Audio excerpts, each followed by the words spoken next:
Ladies and gentlemen, boys and girls, children of all ages, welcome to Robert Sports Show. I'm your host, Robert. Alright, NASCAR Cup Series, race 24 of the 2026 schedule at Richmond International Raceway. Tonight, under the lights, this is the 135th race that the Cup Series ran at Richmond. Cookout 400. So, 14 and 11 on the pick so far this year. Those previous 23 races. 300 miles, 400 laps, 3 stages, 70, 160, and 170. Fuel window is between 120 and 140. We have 10 sets of Goodyear Racing Eagles. The tire code for this will be the same code they raced at Martinsville and North Wilkesboro. That is going to be L5262 on the left, and the right is 5256. Now, with Richmond, we've seen a lot of long green flag racing here. In the last 13 races, 11 of those have had either 3 or 5 cautions. In 2023, there was 8, and in 2024, there was 4. Otherwise, there's been 3 or 5 cautions, which is weird to see those two different numbers. So that means either 1 or 3 cautions besides the 2 stage breaks. 2 of the last 3 races have been won by the guy starting in the 11th position. Starting 11th tonight will be Connor's Village. Only 3 of the last 15 winners started in the top 5. Only 7 of the last 15 winners started in the top 10. Now, the average starting spot for any winner in Richmond Raceway history is 6.7. The average starting spot with the Gen 7 car at Richmond since 2022, 7 races, is 12.7. So that just goes to show you that you can pass. Strategy, you can pass. There's all kinds of things you can do. And this is also the first Richmond race with the current short track package with the 750 horsepower and the low downforce. The last 2 Richmond races has had 24 and 26 lead changes. That is the most lead changes at Richmond since 2010. So for all the people that complain about the Gen 7 car, 2010 was the Gen 5 car. So there's been more passes in the races with the Gen 7 than there was the Gen 6 at Richmond. 2010 and 1998 each had 24 lead changes. 1996 and 1991 each had 25. The last race there was 26.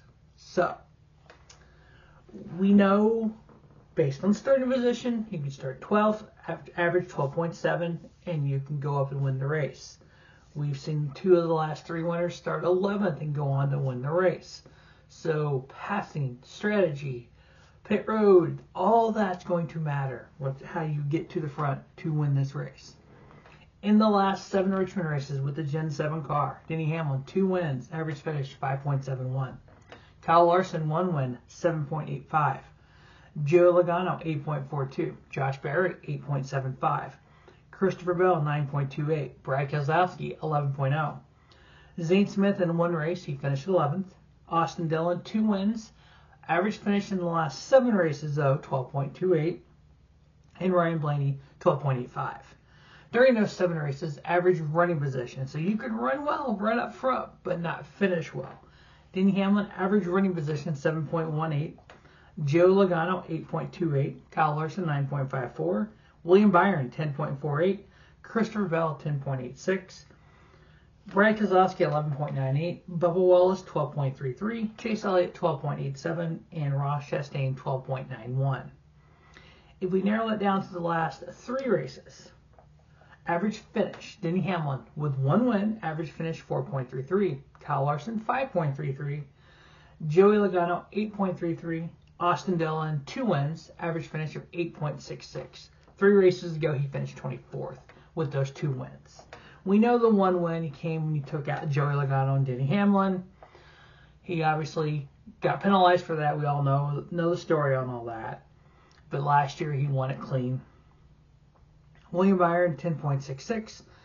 Josh Berry, Christopher Bell, and Brett Keselowski each have averaged 11.0 average finish in the last 3 races, and then only with 1 race, Zane Smith finished 11. Average running position for those 3 races. Joey Logano, 6.99. Not surprising at all. Joey runs well at short tracks. With an average running position for the last 3 races, he also had an average finish of 15th in those 3 races. We're talking about Bubba Wallace. 8.07 average running position in the last 3 races. He's had some bad luck here. Denny Hamlin, 8.17. Kyle Larson, 9.06. Christopher Bell, 9.61. Josh Berry, 10.83. William Byron, 11.60. Austin Dillon, 12.15. And Daniel Suarez, 12.31. Now, with this tire, they ran it at Martinsville earlier this year, North Wilkesboro. Now we're going to run it here at Richmond.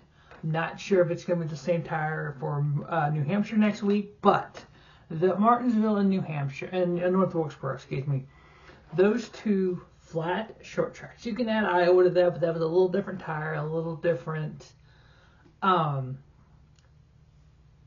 track type, because we had the old concrete versus the newer concrete. So when it comes to these tire codes, what I've really paid attention to this year is a lot of the guys that run well at certain tracks run well with this tire code as well. And it's kind of the track type, like we're talking about short flat tracks here versus the high bank like a Bristol and stuff. So Martinsville and North Wilkesboro, average finish for those 2 races, Denny Hamlin, 2.0. Joey Logano with a win in average finish of 2.0. Those are guys that run well at Richmond. Ty Gibbs, average finish of those 2 races, 4.0. We know he won at Bristol earlier this year, and he won at Iowa last week. So he runs well on short tracks.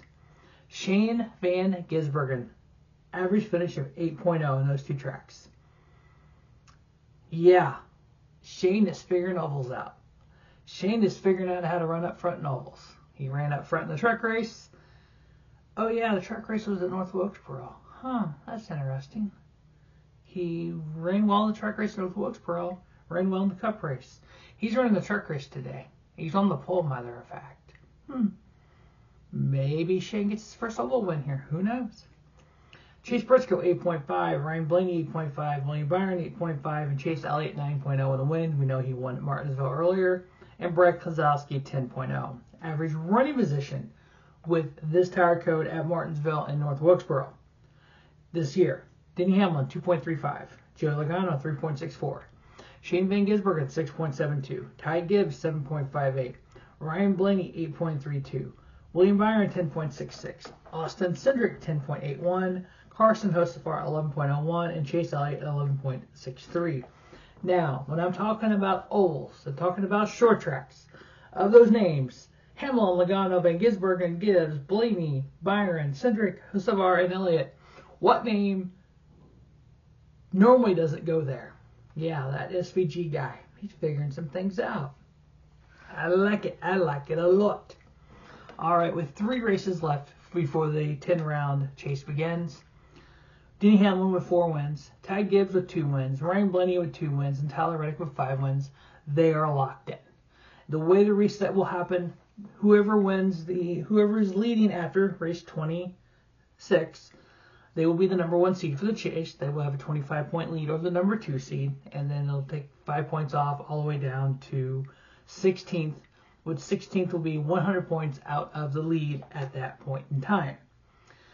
I think, and I've said this a few times, I think the way that the season has gone in the O'Reilly Cup Euro Series and the Cup Series, when we get down to Martinsville, which is the race before the finale, we will already know the champion for the O'Reilly Series and the Cup Series. We will crown a champion 1 race early this year. They will go to Homestead already as champion. Not just have to start Homestead. They will clinch prior to Homestead. Now, in this day and age, 76 points is the most points you can earn in a weekend. You get 1 point for starting the race. So as long as a driver has a 76 or more point lead going into the finale, you will crown a champion early. I think that'll happen in 2 of the 3 series this year. All right, Chase Briscoe, 5th place in points. 1 win. He is plus 166 to the cut line. Christopher Bell, plus 162. Chase Elliott, 2 wins, plus 160. It is a dogfight right here in the middle. Carson Hocevar is 8th with a win, plus 147. Chris Buescher, plus 140. Kyle Larson, plus 132. I know there's been a lot of talk this week of them doing only 10 people in the chase, like the original chase was, instead of the 16. Now, if they were to do that, you would, at this point in time, eliminate William Byron, who's plus 103 to the cut line, Daniel Suarez with a win, plus 100, Joey Logano with a win, plus 89, Bubba Wallace, plus 68, Shane Van Gisbergen, 2 wins, plus 47, and Austin Cindric, plus 29. Now, if they were to go back to that, would we live? Yes, we would. It would be what it is. I feel that when NASCAR created the playoffs in 2014, the win and you're in, and throughout the way that progressed into the 2020s, I think Justin Marks made a statement by going out and getting Shane Van Gisbergen, bringing him in Chicago for the first ever street race in NASCAR history, and Shane winning that, and we found out later the deal was if Shane won at Chicago, he would have got a contract for Cup, and that's what he was looking for a change. And so we all know what happened. We all know he went to college the following year in the O'Reilly Series to get his feet wet, did some Cup racing. He's been full-time Cup ever since. Last year, everyone was like, well, he's only in the playoffs because he won all the road courses. Well, this year, he's won 2 of the 4 road courses, and he is currently 15th in points. And now there's talk of people wanting to change the system again. It's almost like they want to keep changing it to push Shane Van Gisbergen out. I don't understand this. I don't understand the hate. Just like with Lee Diffie, I don't understand the hate. We want to do things to eliminate drivers, but I don't think it would make it better. We all know good and well, if this is the 16 that make the chase, by race 5 of the chase, more than likely, Suarez, Logano, Wallace, Gisbergen, Cindric, or at least 4 to 5 positions will be basically eliminated from contention to win the championship. And then, like I said, we'll crown a champion before the season, so before the last race. So a lot of these guys will get eliminated quickly.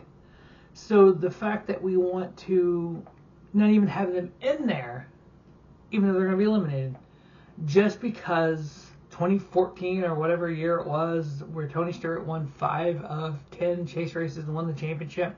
By the way, he was like 7th or 8th in points going into that, if I remember correctly. So I just think 16's fine. I don't understand why we want to eliminate just to basically keep changing the rules. So drivers like Shane Van Gisbergen, the quote, one-hit wonders, keep trying to make it harder for him. He's getting better on ovals. So Ryan Preece minus 29, he can make that up. Ross Chastain minus 47, that's going to be a tall task to make up. Brad Keselowski minus 48, not sure he can do that. Erik Jones minus 50, Michael McDowell minus 72, AJ Allmendinger minus 88, Todd Gilliland minus 105, Zane Smith minus 109, Riley Herbst minus 140, Ricky Stenhouse Jr. minus 143, and Austin Dillon minus 144. I would honestly say anybody beyond 50 points, Erik Jones that's a stretch to make up in 3 races. You've got to have a lot of people have a lot of trouble. So I would honestly say, unless something drastically happens to somebody that's currently in the chase, the top 16 is not changing.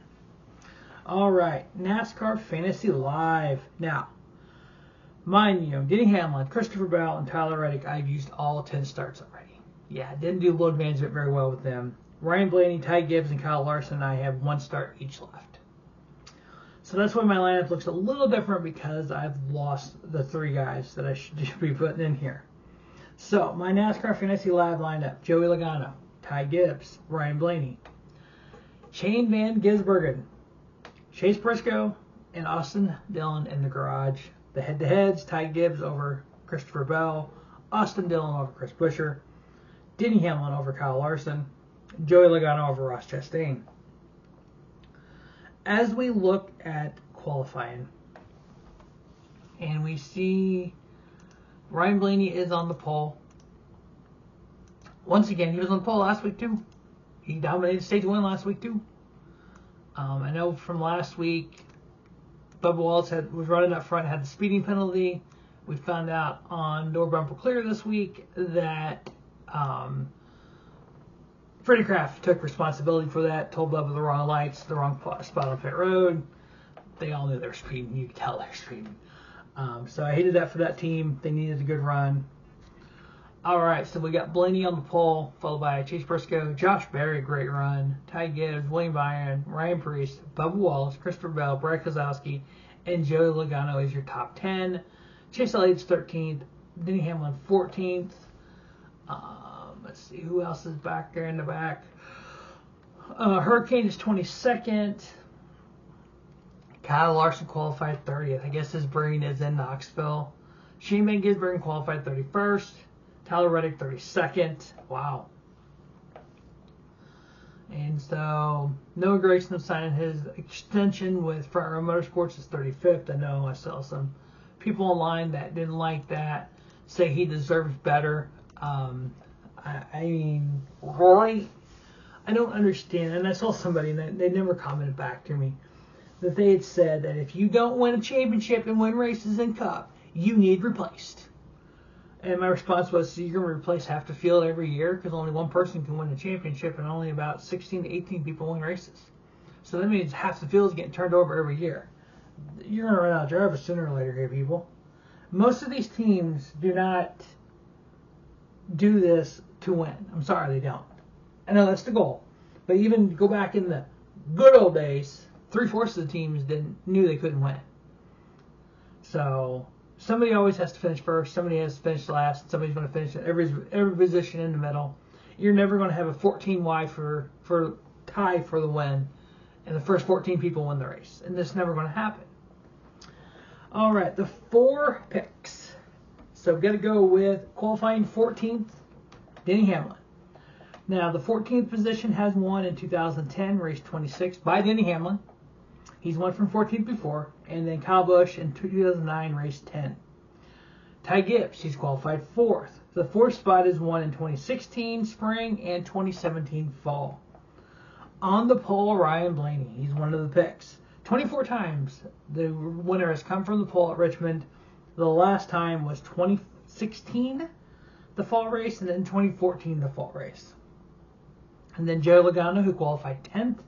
The 10th place spot has won twice, 2006, the spring race, and then 1964, the spring race. That was David Pearson, by the way. So, Denny Hamlin, Ty Gibbs, Ryan Blaney, Joey Logano are the 4 picks to win the 2026 Cookout 400 from Richmond Raceway. As always, thanks for watching Robert Sports Show, and don't just have a great day. Have a spiffy day. Robert Sports Show, your YouTube leader in sports show content.